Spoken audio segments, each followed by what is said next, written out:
Capítulo 751. Tarde da noite. Rua Pinster, número 7. Leonard Mitchell estava sentado em uma cadeira com as pernas levantadas na lateral da mesa. Depois disso, ele se recostou, fazendo o encosto de cabeça de madeira Ranger com a pressão. Sua respiração gradualmente se tornou longa e lenta. Após um período de tempo desconhecido, suas pálpebras caíram e cobriram seus olhos. Neste momento, o espírito de Leonard chegou a um mundo cinzento e nebuloso, mas ele ainda estava em seu quarto. Ele voou até a janela e viu uma espessa neblina cinzenta cobrir as ruas próximas e se estender para fora. Parecia estar abrangendo Backlund inteira. Os postes de luz ao longo das ruas e a luz quente das diferentes casas pareciam anormalmente fracos. Eles só conseguiram iluminar uma região muito pequena e tudo parecia contaminado por uma sensação de desfoque. Ao mesmo tempo, bolhas de luzes ovais ilusórias apareceram enquanto envolviam uma casa de maneira cruzada, como se fosse a fonte de sua existência. Esta era a cidade através dos olhos de um pesadelo. Leonard deu continuidade às suas investigações anteriores e saltou pela janela em estado de pesadelo. Então voou para a rua Minsk, número 17. Ele não tentou entrar. FN a porta no meio da névoa espessa enquanto educadamente tocava a campainha. Ding dong. Vestida com sua camisola, Stellin Summer abriu a porta. Ela colocou o leque com incrustações de prata no peito enquanto perguntava confusa e perplexa: "Quem você está procurando?" Não era outra senão a proprietária de Klein quando ele atuava como Sherlock Moriarty. Ela era uma mulher loira de olhos azuis na casa dos 30. Leonard já havia vestido um uniforme policial xadrez preto e branco. Ele casualmente mostrou sua identificação e perguntou: "Você conhece Sherlock Moriarty?" Presa no sonho, a reação de Stellin foi muito lenta. Ela perguntou depois de alguns segundos: "Aconteceu alguma coisa com ele?" Quando perguntou, sua impressão de Sherlock Moriarty apareceu ao lado dela sob a influência de Leonard. Ele usava meia cartola, sobrecasaca trespassada, óculos de aros dourados no nariz e um bigode espesso em volta da boca. Isso era idêntico às informações que ele recebeu anteriormente sobre Sherlock Moriarty. Por isso, não demonstrou dúvidas e disse: "Ele está envolvido em um caso e está sendo investigado. Espero que você possa cooperar conosco." "Tudo bem." Stellin desejou erguer o queixo, mas por algum motivo sentiu-se um pouco horrorizada. Leonard pensou por um segundo e perguntou: "Desde quando ele alugou este lugar de você?" "No início de setembro do ano passado", disse Stellin depois de relembrar suas memórias. Leonard continuou perguntando: "O que você sabe sobre ele? Ou devo dizer, que tipo de pessoa você acha que ele é?" Quando isso foi mencionado, Stellin parecia ter considerado há muito tempo a resposta para tal pergunta. "Ele vem de Midshire e tem sotaque daquela região. Ele é um detetive muito competente e certa vez expôs o adultério que o marido de Mary estava cometendo. No entanto, sua renda não é muito alta. Ele nem contrata uma empregada doméstica em tempo integral. Tudo o que ele pode fazer é conseguir que minha empregada o ajude em meio período. Meus filhos me dizem que ele é bom em contar histórias, especialmente histórias de detetive.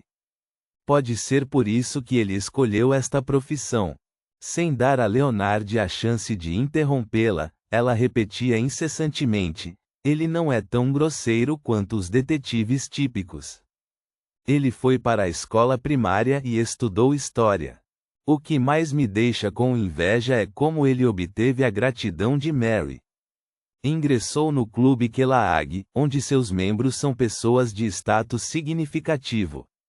Só estive lá algumas vezes. Mais tarde, ele aparentemente se tornou famoso nos círculos de detetives, e detetives particulares frequentemente vinham procurá-lo. Leonard perdeu a paciência ao ouvi-la falar enquanto não conseguia evitar esfregar as têmporas. Ele não conseguiu obter nenhuma informação útil da senhora Stelling. Além da péssima situação financeira de Sherlock Moriarty e de ele ser bom em contar histórias de detetive, o resto estava dentro do escopo do que ele havia investigado anteriormente. Ele até sabia que Sherlock Moriarty tinha bons laços com Isengard e Stanton. A seguir, investigarei aqueles do Clube Kellaag que têm um bom relacionamento com Sherlock Moriarty. Depois que ele pacientemente terminou de ouvir o zumbido da senhora Stelling, ele imediatamente agradeceu e deixou seu sonho. Reticências. Rua Boquilund, número 160. Dentro da mansão de Duane Dantes. No salão que acomodava mais de 100 dançarinos, Klein abraçava uma madame de 30 e poucos anos enquanto dançavam. Esta era a professora de etiqueta que Walter contratou. O nome dela era Varhana Heisen. Ela tinha um nome comum, mas não era nada ordinária. Suas características faciais estavam acima da média, mas sua disposição era impecável. Cada ação dela estava cheia de charme. Segundo a introdução de Walter, ela nasceu na família de um barão. Recebeu uma boa educação desde muito jovem e mais tarde entrou no palácio. Ela teve o trabalho de dama da corte até se casar. Como sua família havia declinado e a situação financeira de seu marido era normal, ser uma crente na deusa da noite eterna a levou a escolher se tornar uma professora particular de etiqueta. Ela frequentemente ia às famílias de nobres e magnatas para ensinar seus filhos. Embora o mordomo não tenha explicado tudo, Klein sabia que não poderia ter um mau desempenho diante daquela madame, ou não haveria como salvar sua reputação. A forma como os membros da alta sociedade perguntavam sobre a situação de uma pessoa era principalmente através de conhecidos comuns. E às vezes, a interação entre os servos também importava. Com passos ágeis e movimentos graciosos, Varhana de cabelos negros assentiu em aprovação. Senhor Dantes, é difícil para mim imaginar que você não tenha aprendido esses passos de dança antes.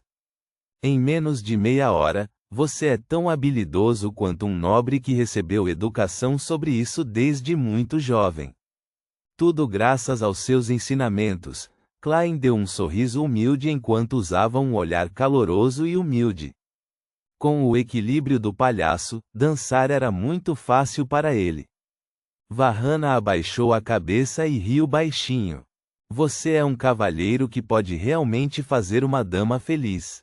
Ela imediatamente ergueu os olhos castanhos claros e passou o olhar pelas costeletas prateadas e pelos olhos azuis profundos de Duane Dantes. Esse é o melhor elogio que ouvi hoje, respondeu Klein com um sorriso. Durante esse período, seus pés continuaram se movendo enquanto ele girava Varhana suavemente.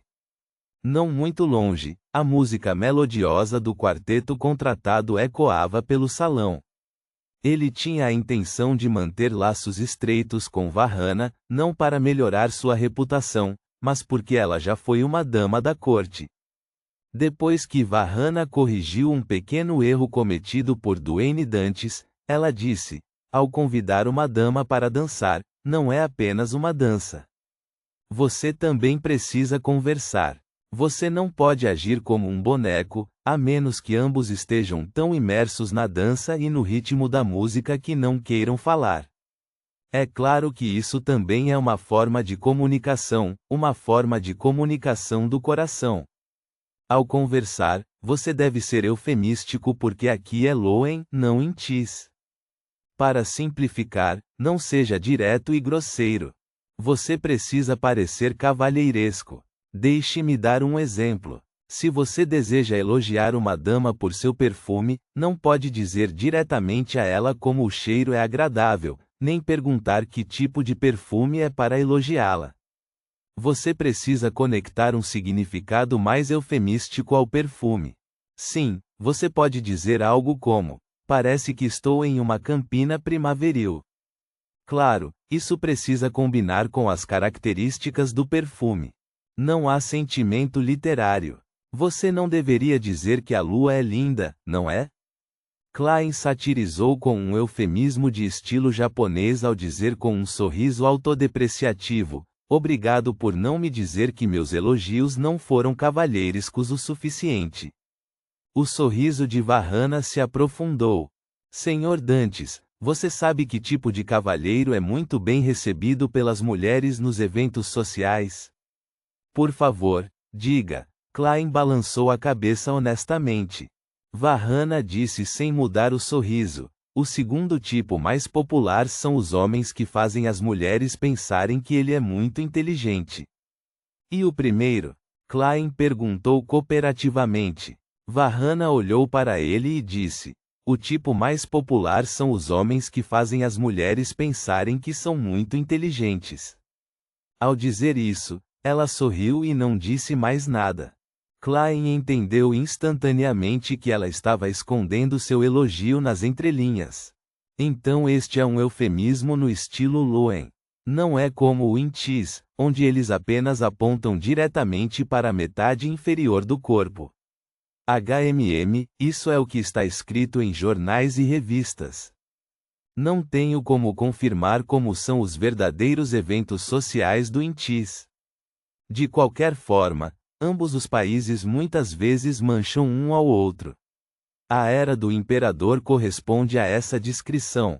Klein acenou com a cabeça em esclarecimento. A aula de etiqueta de 2 horas terminou em clima harmonioso.